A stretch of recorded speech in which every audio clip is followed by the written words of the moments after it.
The Goat Canyon Trestle was a mythical structure, said to be the largest of all wooden train trestles in the world. The Great Trestle was the stuff of local legend, often spoken of in vagaries whispered only in smoke-filled back rooms and the secluded camps of hardy adventurers. As the legend goes, the Great Trestle could be found only in the foreboding desert mountains of Southern California.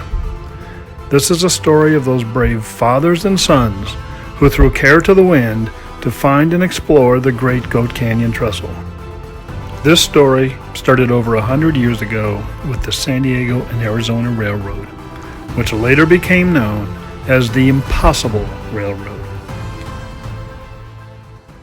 I can honestly say there were some tremendous friendships made from parent to parent, father to father. And I can definitely say there was a tremendous bond made between myself and my children. And I saw that bond also made between other fathers and their children. The places you go really are irrelevant. The memories you make are huge and they're irreplaceable. You simply cannot put a monetary value on the investment you make in time with one another. We were just trying to get out on the dirt trails in the Windstar, an all-terrain Windstar. All-terrain Windstar, all-terrain vehicle. If I understand, that thing actually four-wheeled over the tracks. Yeah, I got all four wheels stuck. That's what you meant. That was a bunch of fun trips. I mean, that was actually the first time I ever drove, ever. I don't even think I could reach the pedals. So the first trip, obviously the BB guns, I remember that, but I think my favorite part of the first trip was we sit down, we get to the base of the mountain, and Mr. Greg and yourself are teaching us how to read a map and how to triangulate where we're at and know exactly where we're at so we can start our hike and find the trestle. And about an hour into it, we figure out that none of us had any idea where we were at. And we kept thinking the trestle was going to be over the next peak, and it just kept being a false peak, and went on and on and on and on and on.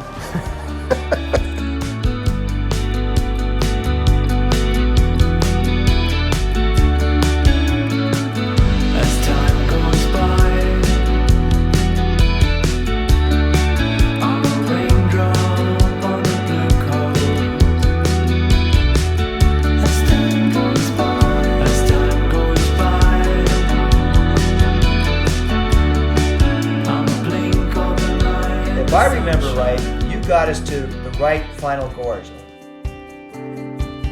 Light rain at somewhere between 20 and 30 knots.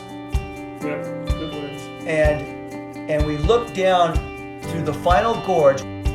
We can see it, it's right there in our grasp, and we're looking at sheer, and I do say sheer cliff drops. Oh yeah, it was almost straight. Not quite straight down, but it was very, very steep. Tom. They have like no padding, and it's just one sheet of canvas on top. And tributes to him from falling. He never complained once. Didn't complain at all. Yeah, he handled it.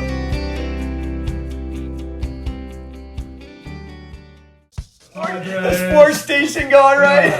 Yeah, ESPN. the rain was coming in through beat right through the canvas. The canvas was ripping. That's so true. Ripping, it was ripping too. That's not an exaggeration. Split.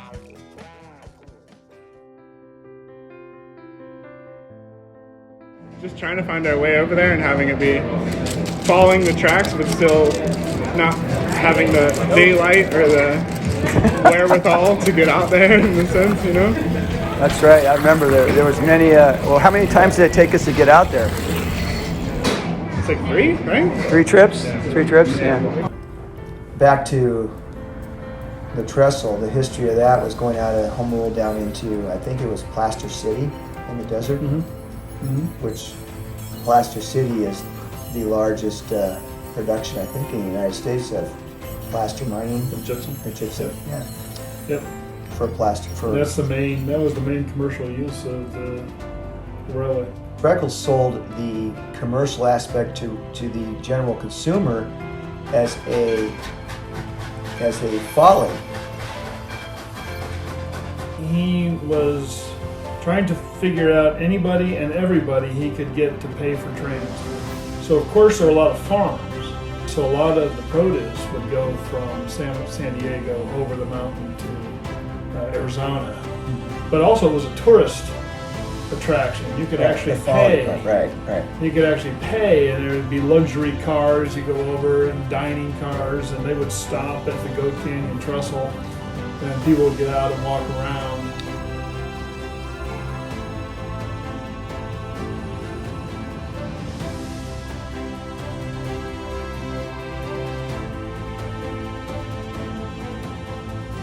The San Diego and Arizona Railroad was built by John D. Spreckels, the sugar magnate, and by thousands of men at the turn of the 20th century.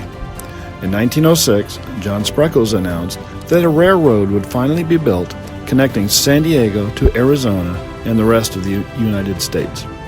The groundbreaking was on a hot summer day in 1907, and it would take 12 long years to finally complete.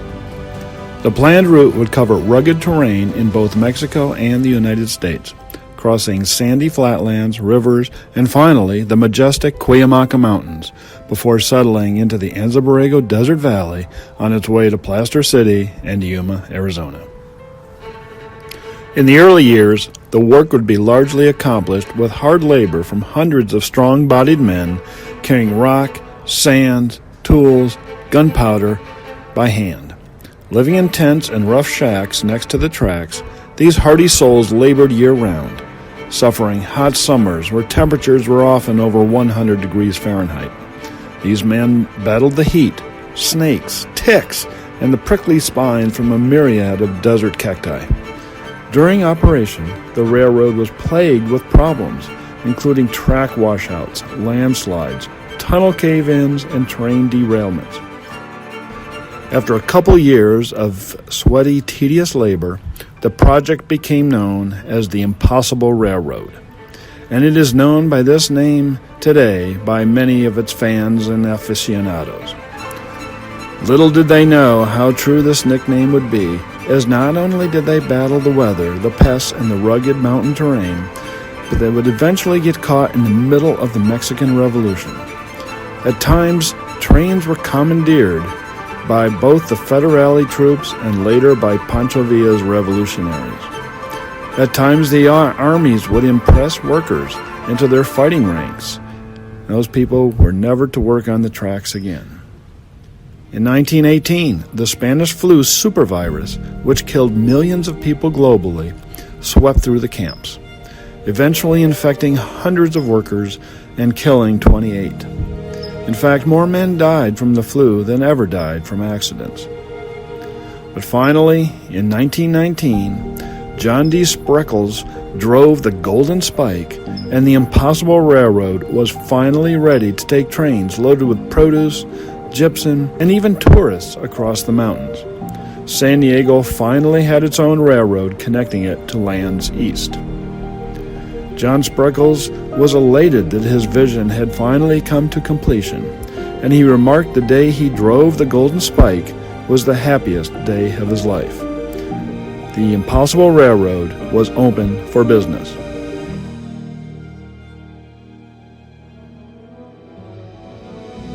Yeah, looking back at those campouts, I definitely learned things that have helped me become a better person going forward that I still use today.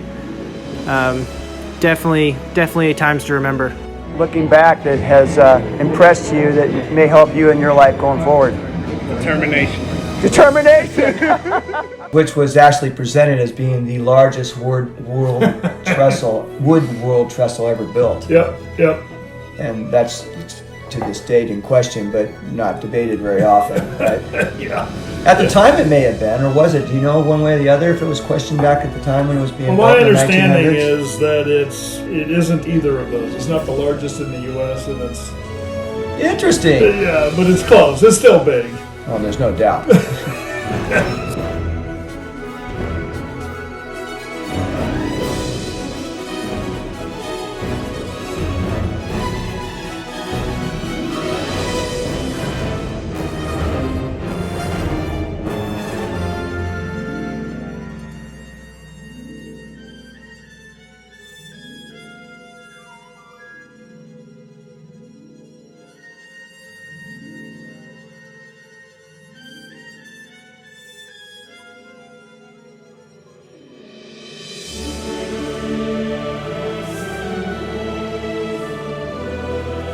sorry, I have to keep looking down so I don't trip over one of these railroad bolts or put my foot through an actual railroad tie.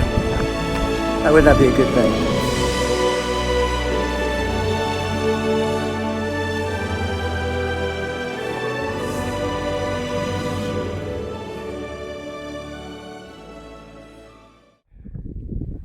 Oh, that's beautiful, Mark. Look at this. We are the only people that I can see or hear for as far as the eye can see.